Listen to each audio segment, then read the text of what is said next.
For weeks, the narrative had been written before the match even began. Aryna Sabalenka, world number 1, two-time defending Australian Open champion, the sport's most feared competitor, was supposed to win this. The bookmakers had her as the heavy favorite. The pundits had already begun drafting their post-match analysis about her continued dominance. Even casual fans tuning in simply assumed they were watching a coronation, not a contest.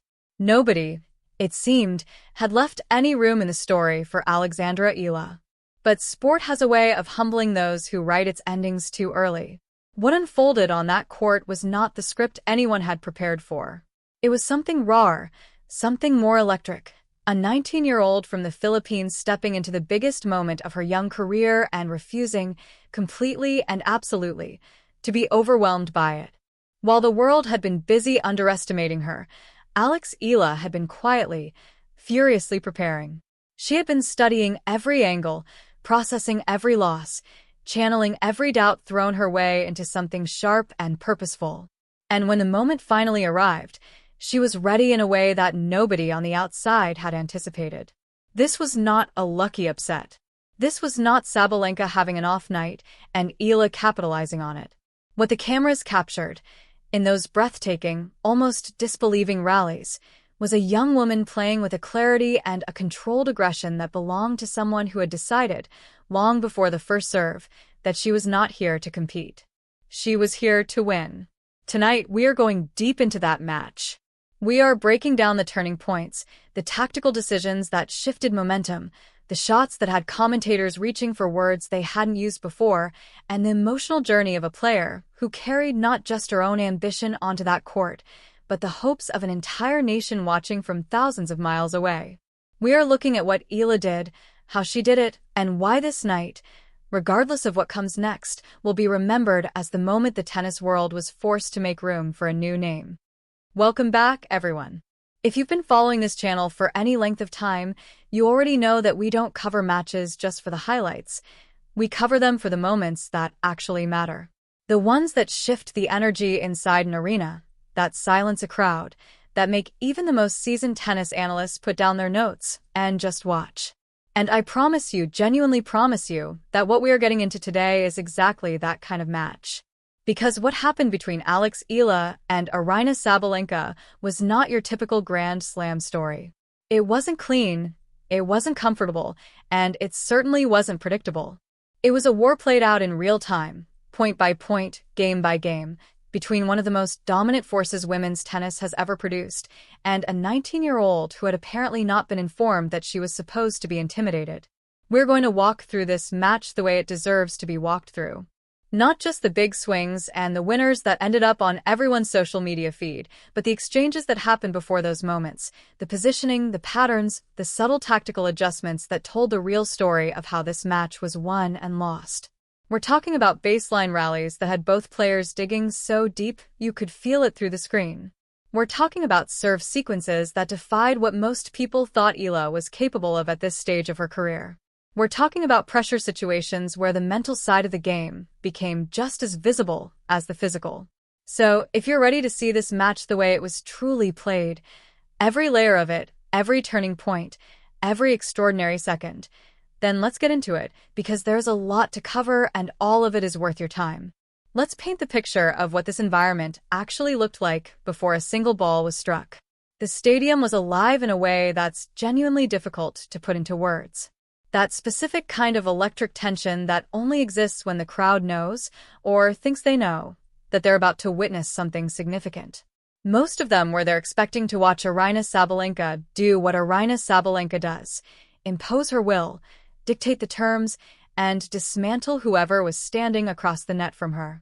And on paper, that expectation was completely reasonable. This is a player who has made a career out of turning Grand Slam courts into her personal stage. A player whose combination of explosive power, relentless aggression, and almost unsettling mental composure has broken the spirit of opponents who, by every measurable standard, should have been capable of competing with her. Sabalenka doesn't just win matches.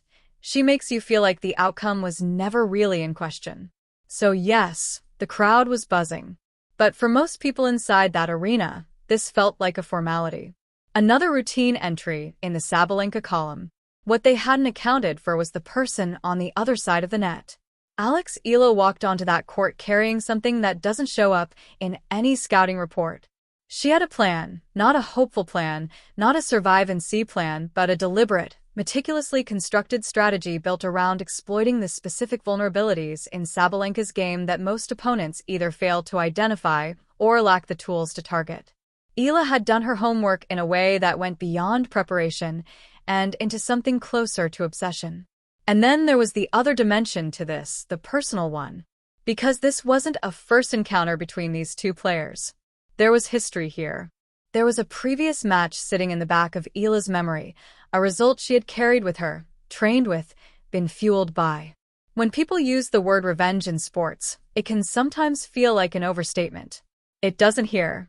This match had the texture of something unfinished being finished, of a score being settled not with words, but with performance. The underdog label? Eala had heard it. She just hadn't accepted it. Now here is where the match truly begins to reveal itself, and this is the part one really want you to pay close attention to, because what happened in these early games is so easy to misread if you're only watching the scoreboard. On the surface, the opening exchanges looked exactly like what most people had predicted. Sabalenka was doing what she always does, loading up on her ground strokes, hitting through the court with that suffocating weight and pace that makes her so extraordinarily difficult to play against. Her shots weren't just landing, they were landing with intention. Deep, heavy, pushing Eala further and further behind the baseline, compressing her options, trying to establish from the very first game that this was going to be played entirely on Sabalenka's terms. And Eala, in those first few games, was absorbing it. Moving quickly, yes, her athleticism was visible. From the first point, but still searching, still calibrating. If you were watching casually, you might have looked at those early exchanges and thought, here we go, this is going to be exactly what everyone expected. But watch it again. Watch it more carefully.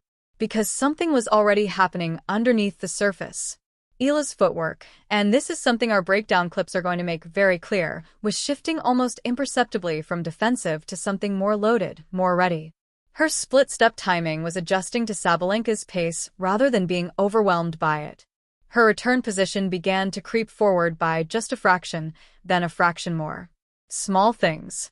The kind of things that don't announce themselves. The kind of things that only make sense in retrospect once you understand what she was building toward.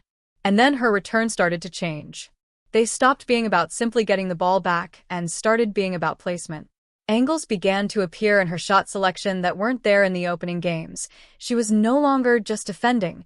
She was redirecting, resetting the geometry of the rally, pulling Sabalenka into positions she hadn't been forced to move to yet. The momentum didn't shift in a single dramatic instant. It shifted the way water erodes stone. Gradually, then all at once. And then came the moment that made the whole arena catch its breath. A cross-court forehand winner that, by every logical calculation, should not have existed in that rally. The angle was too sharp. The timing was too precise. The audacity of attempting it at that particular moment, at that score, in that game, against that opponent, was the kind of decision that separates players who compete at this level from players who own it. Sabalenka's reaction told you everything you needed to know. Watch her face in the footage. Watch the half-second pause before she turns back to the baseline. That is not the expression of a champion who expected this. That is the expression of someone recalibrating, realizing perhaps for the first time in the match that the player across the net had not come here to participate. Power doubles her speed, and the scoreline started flipping in her favor. 3:11 p.m. This is the phase of the match where everything we talked about in those early games, all that quiet adjustment, all that patient recalibration suddenly came due. And it came due with interest. Eala had been reading Sabalenka's serve from the beginning. But there is a difference between reading something and being ready to act on it at full pace, under full pressure, with everything on the line. What we started seeing in this stretch of the match was Eala crossing that threshold. She wasn't just anticipating anymore, she was responding before most players would have even finished processing. Her movement to the ball became predictive rather than reactive. She knew where it was going. And Sabalenka, for one of the very few times you will see in her career, could not disguise her way out of it. Watch the serve patterns in this sequence. Sabalenka has tendencies. Every player does. But hers are usually disguised well enough and delivered with enough raw power that opponents can't fully exploit them even when they suspect what's coming.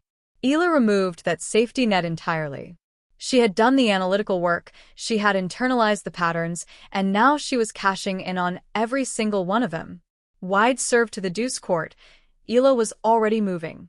Body serve on the advantage side, she absorbed it and redirected with venom. The kick serve that had troubled her earlier in the match, she stepped in and took it early, taking time away, refusing to let it bounce up into the uncomfortable zone. And her counterattacks. This is what I really need you to see clearly in the footage because the word counterattack doesn't do justice to what was actually happening. These weren't defensive shots that happened to go in. These were aggressive, calculated, precisely placed strikes delivered at a pace and angle that matched or exceeded what Sabalenka had thrown at her. She was doubling the intensity of the rallies and winning them. She was taking Sabalenka's considerable power and adding to it, redirecting it, using the weight of those ground strokes as fuel for her own offense. The cameras caught something else in this stretch too, something that no stat line will ever fully capture. It was the look on Eala's face. Not wild emotion, not nervous energy, not the wide-eyed expression of someone surprised by their own success. It was focus so deep and so absolute that it was almost unsettling to watch. She looked like someone who had been waiting for this exact moment for a very long time and was simply, methodically, doing what she had always planned to do when it arrived. And then you look at the other side of the net. Sabalenka's composure, that legendary, hard-built, championship-tested composure, began to show fractures. Not collapse, not yet, but fractures. A toss on the serve that wasn't quite right. A forehand that caught the tape when it had no business being anywhere near it.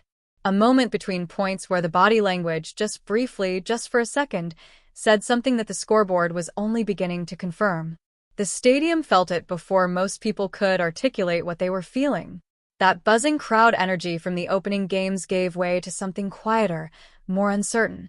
The specific silence of an arena collectively realizing that the story they came to watch had been replaced by a completely different one. And then we arrived at the moment that this whole match had been building toward.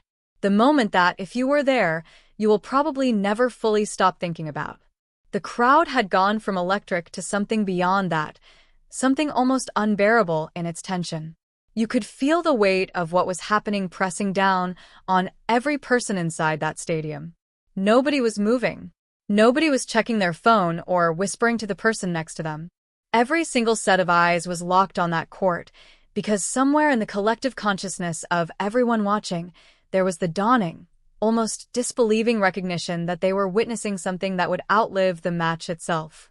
Eala stepped to the line and served. What followed was not a single brilliant shot. It was a sequence, a deliberate, devastating sequence of serves and forehands that functioned less like individual tennis strokes and more like a closing argument. Each ball she struck carried the weight of everything that had brought her to this point. Every early morning practice session. Every match she had lost and learned from. Every moment she had spent studying, preparing, refusing to accept the ceiling that other people had placed on her potential. It was all right there, compressed into this final stretch of points, delivered with a precision and a ferocity that left Sabalenka, one of the greatest competitors this sport has ever seen, with nowhere to go and no answer that was good enough. Sabalenka scrambled. And the fact that she scrambled at all tells you everything because this is not a player who scrambles. This is a player who makes other people scramble. Watching her chase balls into corners she doesn't normally find herself in, being forced into defensive positions by someone half a decade younger and supposedly half a level below her. That visual alone rewrote something fundamental about the narrative of this match and what it meant. And then the final point. I want you to watch the slow motion footage of this carefully because at full speed it almost happens too fast to absorb. The setup, the execution, the placement, it was the kind of shot that makes coaches pause whatever they're doing and rewind. Clean, precise, and utterly unreachable. The kind of winner that doesn't feel lucky or accidental or born from chaos. It feels inevitable. It feels like the only logical conclusion to everything that came before it. Sabalenka's reaction. The half-second of stillness before reality landed.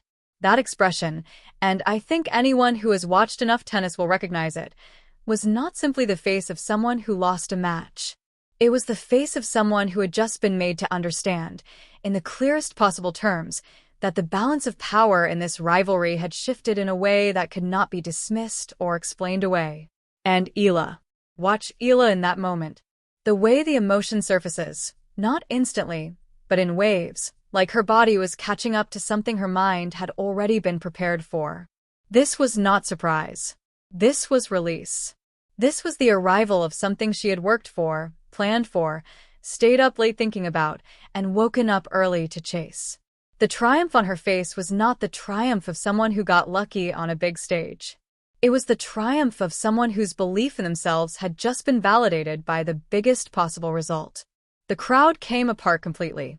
And somewhere in that eruption of noise and disbelief and pure joy, the tennis world quietly recalibrated everything it thought it knew about Alexandra Eala. This wasn't just a win. It was a declaration. Delivered on center court, in front of the entire world, against the best player on the planet.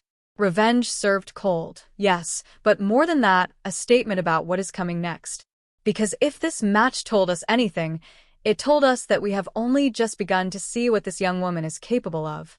When the final point landed and the reality of what had just happened began to settle over that arena, all eyes moved to Eala, and what they found was something that, in its own quiet way, was just as remarkable as everything that had preceded it. She didn't lose herself in the moment.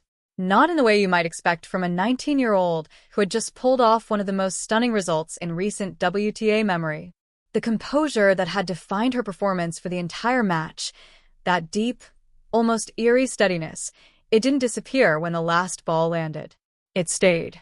She collected herself, acknowledged her team with the kind of genuine gratitude that doesn't have to be performed because it comes from somewhere real, turned to the crowd and gave them a moment that they will hold on to, and carried herself through the post-match proceedings with a maturity that made you stop and reconsider, once again, just how young she actually is. But while Eala remained composed, the rest of the world absolutely did not. The internet didn't just react to this match, it consumed it. Every angle, every replay, every slow-motion breakdown of every significant point was shared and reshared across every platform simultaneously. People who don't follow tennis were suddenly watching highlight clips. People who had never heard the name Alex Eala were suddenly saying it, spelling it, looking up her story. The match didn't just trend, it dominated, in the way that only truly singular sporting moments manage to do when they capture something beyond the result itself and touch something universal about belief and perseverance and the refusal to be written off. The analysts came next, and their assessments were not cautious or hedged in the way that tennis commentary sometimes is after a surprise result. There was no talk of Sabalenka having an off day or conditions favoring the underdog or any of the other frameworks people use to explain away upsets without fully crediting the person who caused them. The consensus, delivered clearly and repeatedly across broadcasts and columns and podcasts, was that what Eala had produced was a performance of genuine tactical brilliance, a masterclass in preparation, pattern recognition, and the ability to execute a complex game plan under the most intense pressure imaginable. Analysts were calling it a turning point, not just a result to be noted, but a marker, a before and after line in the story of her career. And the fans went somewhere else entirely. Because for the people who follow this sport deeply, who carry its history with them and measure new moments against old ones, this result triggered a very specific kind of conversation. The comparisons started arriving. To legendary upsets. To historic comeback victories. To the matches that older fans reference when they want to explain to someone younger what this sport is capable of producing when everything aligns in exactly the right way at exactly the right moment. Whether those comparisons ultimately hold up over time, whether this match earns its place permanently in that conversation, that will be decided by what comes next, by the career that Eala builds on top of this foundation. But the fact that the conversation is happening at all, the fact that people are reaching for that kind of historical language to describe what a 19-year-old from the Philippines did on that court, tells you everything you need to know about the weight of what just occurred. So what does all of this actually mean when you step back and look at the full picture of what happened on that court? It means that talent on its own has never been the whole story. Every player at this level has talent. Every player who makes it onto a Grand Slam court has gifts that most people on Earth could never replicate regardless of how hard they worked. Talent is the entry fee. It is what gets you into the building. What happens once you're inside, that is determined by something else entirely. What Eala showed us in this match was that something else.